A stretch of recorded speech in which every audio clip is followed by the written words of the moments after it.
गीता अध्याय 15 श्लोक 5. निर्मानमोहाजितसंगदोषा अध्यात्मनित्या विनिवृत्तकामाः द्वन्द्वैर्विमुक्ताः सुखदुःखसंज्ञैर्गच्छन्त्यमूढाः पदमव्ययं तत्.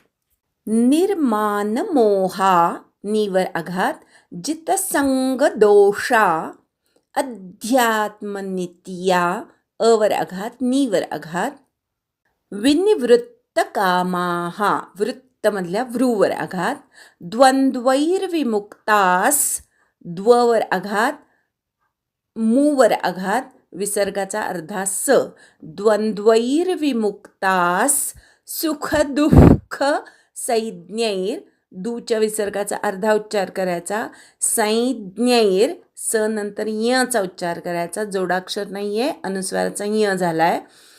गच्छन्त्य मूढा गच्छन्त्य मधल्या गवर आघात, मू दीर्घ आहे, ढा म्हणून अर्धा विसर्ग उच्चार करायचा. गच्छन्त्य मूढा पदमव्ययंतत, मव्यय मधल्या मवर आघात, अनुस्वाराचा अर्धा न, शेवटचा त अर्धा आहे. निर्मानमोहाजितसंगदोषा अध्यात्मनित्या विनिवृत्तकामाः. निर्मानमोहाजितसंगदोषा अध्यात्मनित्या विनिवृत्तकामाः. निर्मानमोहाजितसंगदोषा अध्यात्मनित्या विनिवृत्तकामाः. निर्मानमोहाजितसंगदोषा अध्यात्मनित्या विनिवृत्तकामाः. द्वन्द्वैर्विमुक्ताः सुखदुःखसंज्ञैर्गच्छन्त्यमूढाः पदमव्ययं तत्. द्वन्द्वैर्विमुक्ताः सुखदुःखसंज्ञैर्गच्छन्त्यमूढाः पदमव्ययं तत्. द्वन्द्वैर्विमुक्ताः सुखदुःखसंज्ञैर्गच्छन्त्यमूढाः पदमव्ययं तत्. द्वन्द्वैर्विमुक्ताः सुखदुःखसंज्ञैर्गच्छन्त्यमूढाः पदमव्ययं तत्. द्वन्द्वैर्विमुक्ताः सुखदुःखसंज्ञैर्गच्छन्त्यमूढाः पदमव्ययं तत्. निर्मानमोहाजितसंगदोषा अध्यात्मनित्या विनिवृत्तकामाः. द्वन्द्वैर्विमुक्ताः सुखदुःखसंज्ञैर्गच्छन्त्यमूढाः पदमव्ययं तत्. संधी विग्रह. निर्मानमोहाः जितसंगदोषाः अध्यात्मनित्याः विनिवृत्तकामाः. द्वन्द्वैः विमुक्ताः सुखदुःखसंज्ञैः गच्छन्ति अमूढाः पदम अव्ययं तत्. निर्मानमोहाः म्हणजे ज्यांचा मान आणि मोह निघून गेला आहे, नष्ट झालेला आहे. हा सामासिक शब्द आहे. मानः च मोहः च मानमोहौ इतरेतर द्वंद्व समास, आणि त्यानंतर निर्गतौ मानमोहौ येभ्यः ते निर्मानमोहाः बहुब्रूही समास. जितसंगदोषाः म्हणजे संगातून निर्माण झालेले दोष ज्यांनी जिंकून घेतलेले आहेत, आसक्तीतून निर्माण झालेले दोष ज्यांनी जिंकून घेतलेले आहेत असे ते. हा पण सामासिक शब्द आहे. संगः एव दोषः संगदोषः कर्मधारय समास. जितः संगदोषः येन सः जितसंगदोषः बहुब्रूही समास.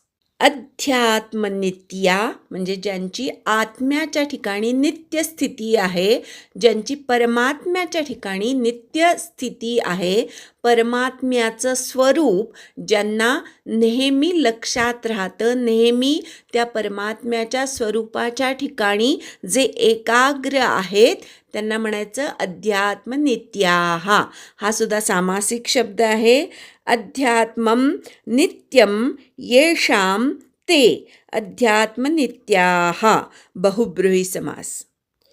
विनिवृत्तकामाः म्हणजे सर्व प्रकारच्या कामनांपासून परावृत्त झालेले किंवा ज्यांच्या पूर्ण कामना नष्ट झालेल्या आहेत असे ते. हा पण सामासिक शब्द आहे. विनिवृत्ताः कामाः येषां ते विनिवृत्तकामाः. बहुब्रूही समास. द्वंद्वैः म्हणजे द्वंद्वांपासून. विमुक्ताः म्हणजे विशेषत्वाने मुक्त झालेले. सुख दुःख संज्ञैः म्हणजे सुख आणि दुःख नावाच्या. हा सामासिक शब्द आहे. सुखं च दुःखं च सुख दुःखे इतरेतर द्वंद्व आणि सुख दुःखयोः संज्ञा षष्ठी तत्पुरुष समास. गच्छन्ति म्हणजे जातात. अमूढाः म्हणजे मोहात न अडकणारे मोहरहित ज्ञानी जन. पदम म्हणजे पदाला. अव्ययम म्हणजे अविनाशी अशा. तत् म्हणजे त्या किंवा अमूढाः हा सामासिक शब्द आहे. न मूढाः अमूढाः नय तत्पुरुष समास होतो. अन्वय. निर्मानमोहाः जितसंगदोषाः अध्यात्मनित्याः विनिवृत्तकामाः सुखदुःखसंज्ञैः द्वन्द्वैः विमुक्ताः अमूढाः तत् अव्ययं पदं गच्छन्ति.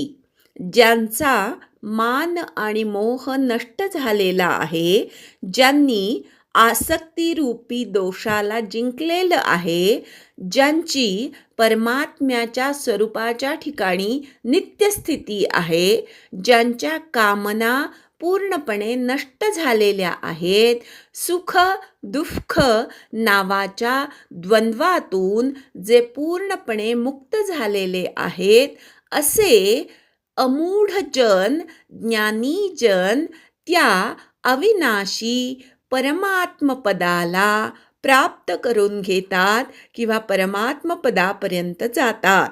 या अध्यायाच्या 3ऱ्या आणि 4थ्या श्लोकामध्ये भगवंतांनी सांगितलं की वैराग्यरूपी दृढशस्त्राने ह्या संसाराचं मूल, अहंता ममता वासनारूपी दृढमूल छेदून टाकायचं आणि त्यानंतर परमात्मपदाचा चांगल्या प्रकारे शोध घ्यायचा. ज्या पदाला गेल्यानंतर पुन्हा या संसारामध्ये जन्म घ्यावा लागत नाही, अशा पदाला, परमात्मपदाला मला जायचं आहे. त्या परमात्म्याला मी शरण आहे, ज्याच्यापासून पूर्वी ह्या संसाराची प्रवृत्ती निर्माण झाली किंवा ज्याच्यापासून पूर्वी हा संसार निर्माण झाला, त्या परमात्म्याला मी शरण आहे. अशा प्रकारे जेव्हा तुम्ही परमात्मपदाचा शोध घ्यायला सुरुवात करता, तेव्हा भगवंताच्या घराकडे जात असताना वाटेत कोण कोण लागेल ते ह्या श्लोकामध्ये भगवंतांनी सांगितलं. प्रथम वाटेत कोण येतील तर मान मोहरूपी मोठमोठे बगीचे आपल्याला वाटेमध्ये लागतील. त्या बगीचांमध्ये, त्या बगीचांच्या सौंदर्यामध्ये अडकून पडायचं नाही, निर्मान मोह व्हायचं आहे. जसजसं तुम्ही साधना करायला लागता, लोक तुम्हाला मान द्यायला लागतात, चांगली माणसं आपल्या सहवासात यायला लागतात आणि मग त्या चांगल्या माणसांचाच मोह पडत जातो. अशा प्रकारे मान आणि मोह या दोन्हीला ओलांडून आपल्याला पुढे जायचं आहे. निर्मान मोह व्हायचं आहे. मान एखाद्याने दिला तर काय त्याला उलटून बोलायचं का की मला मान देऊ नकोस असं म्हणायचं नाही. पण हा जो मिळालेला मान आहे तो भगवंताच्या कृपेने किंवा भगवंताची साधना जी आपण करत आहोत त्याचा हा मान आहे असं लक्षात ठेवायचं. आपल्या देहाला मान मिळत असला तरी तो खरा साधनेचा मान आहे हे लक्षात ठेवायचं. अनेक चांगली माणसं भेटतात, त्यांच्यासुद्धा मोहामध्ये अडकायचं नाही. आपल्याला मोहच धरायचा असेल तर तो भगवंताचा धरायचा आहे. बाकी कुठल्याही सांसारिक मोहामध्ये, मनुष्यांच्या मोहामध्ये, वस्तूच्या मोहामध्ये किंवा एखाद्या जागेच्या मोहामध्ये सुद्धा अडकून पडायचं नाही. मान आणि मोह यांना ओलांडून पुढे जायचं आहे. त्यानंतर जर आपल्याला कुणी अडकवणारं वाटेत येत असेल तर तो आहे संगदोष. संग म्हणजे एखाद्या गोष्टीबद्दल वाटणारी आसक्ती. आपलं आसन, आपलं पुस्तक, आपली ध्यानाची जागा, आपली ध्यानाची वेळ या सर्व गोष्टींचा संग जडतो. म्हणजे त्याच्याशिवाय आपल्याला कर्मेनासं होतं. हे संगदोष वाटेमध्ये येणारच. पण या संगांवर सुद्धा मात करायची. अमुक एक गोष्ट हवीच असं वाटणं ह्याला संगदोष म्हणायचं. किंवा एखादी गोष्ट अगदी डोळ्यासमोर सुद्धा नको हा सुद्धा एक प्रकारचा संगत झाला. या दोन्ही संगांवर मात करायची. रोजची साधना कुठल्याही परिस्थितीमध्ये चालू ठेवायची. अमुक एक आसनच असलं पाहिजे, अमुक एक जागाच असली पाहिजे असे संग धरायचे नाहीत. पुढचा टप्पा आहे अध्यात्मनित्या. वारंवार आत्म्यापासून परमात्म्यापासून आपलं लक्ष विचलित होतं. जेव्हा जेव्हा आपण सांसारिक गोष्टीमध्ये अडकतो किंवा जेव्हा जेव्हा आपण सांसारिक गोष्टी करतो, शारीरिक गोष्टी करतो, तेव्हा तेव्हा परमात्म्यावरनं लक्ष दूर होण्याची शक्यता असते. म्हणून दैनंदिन कर्म करत असताना सुद्धा परमात्म्याचा विसर पडू न देणं, अखंड नामस्मरण, अखंड चिंतन मनन, आपली देहाची कर्म देहानी करायची पण परमात्म्यावरचं ध्यान हटू द्यायचं नाही. याला म्हणायचं अध्यात्मनित्या. विनिवृत्त कामाहा. आता इतका उन्नत झालेला भक्त आहे, त्याला कसल्या कामना उरणार आहेत? पण तरीसुद्धा भगवंतांनी सांगितलं आहे.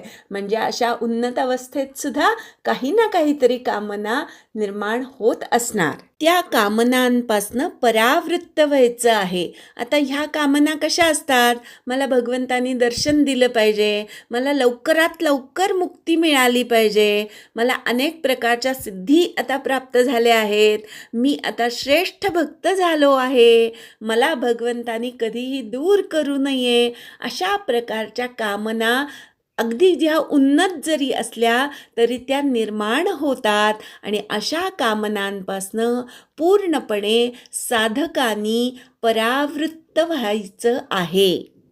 साधक कितीही उन्नत झाला तरी त्याच्या आयुष्यातली सुख आणि दुःख या नावाची द्वंद्व संपत नाहीत. प्रारब्धानुसार कितीही महान जरी साधक असला तरी त्याला सुखदुःखांना तोंड द्यावंच लागतं. रामकृष्ण परमहंसांसारखे अत्यंत महान संत, पण त्यांनासुद्धा घशाचा कॅन्सर हे दुःख भोगावंच लागलं.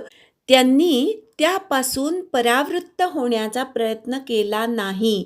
सुख आणि दुःख जी काही आपल्याला भोगावी लागणार आहेत ती भोगून संपवायची आहेत. दुसऱ्या अध्यायामध्येच भगवंतांनी आपल्याला सांगितलंय, तान तितिक्षस्व भारत. सुख आणि दुःख नावाची जी द्वंद्व आहेत, अजून अनेक द्वंद्व आहे. मान अपमान निंदा स्तुती ही सुद्धा सगळी द्वंद्व आहेत. आणि ह्या द्वंद्वांपासून विशेषत्वाने मुक्त व्हायचं आहे. ह्या द्वंद्वांचा परिणाम आपल्या मनावर, आपल्या साधनेवर होऊ द्यायचा नाही. पूर्णपणे मुक्त होणं शक्य नाही आहे, पण विशेषत्वाने म्हणजे सुखदुःख जरी जवळ असली तरी त्याने विकार उत्पन्न होऊ न देणं, हे विशेषत्वाने सुखदुःखांपासून मुक्त होणं झालं. एवढे सगळे अडथळे जेव्हा साधक पार करतो, तेव्हा तो मोहरहित होतो. पूर्णपणे ज्ञानी होतो. आत्मज्ञानी, परमात्मज्ञानी होतो आणि असा ज्ञानी भक्त परमात्मपदाला जाऊन पोहोचतो. ते परमात्मपद कसं आहे? तर अविनाशी अशा परमपदाला जाऊन पोहोचतो. तत् या शब्दाचा अर्थ तो असा आहेच, पण त्या पदाला, कुठल्या पदाला? तनोती इति तत्. एकाच परमात्म्याने हे संपूर्ण जग व्यापलेलं आहे, असं ते तत्पद, त्या तत्पदाला, त्या अविनाशी पदाला तो जाऊन पोहोचतो किंवा ते अविनाशी पद तो जिवंत असतानाच त्याला प्राप्त होतो. त्यासाठी वाटेत हे जे विविध प्रकारचे अडथळे आहेत ते त्याला पूर्णपणे पार करावे लागतात. मानमोहाचा त्याग करावा लागतो. संगातून जे दोष निर्माण होतात, आसक्ती निर्माण होते, ती टाकावी लागते. अध्यात्मामध्ये नेहमी एकाग्र राहावं लागतं. सर्व प्रकारच्या कामनांपासून विशेषत्वाने मुक्त व्हावं लागतं. द्वंद्वांपासून मुक्त व्हावं लागतं. सुखदुःखांमध्ये सुद्धा विचलित न होता आपली साधना अखंड चालू ठेवावी लागते. तेव्हा तो सर्व मोहांवर मात करू शकतो, पूर्ण ज्ञानी होतो आणि मग असा ज्ञानी भक्त परमपदाला प्राप्त करून घेतो. एकदा श्लोक म्हणूया आणि थांबूया.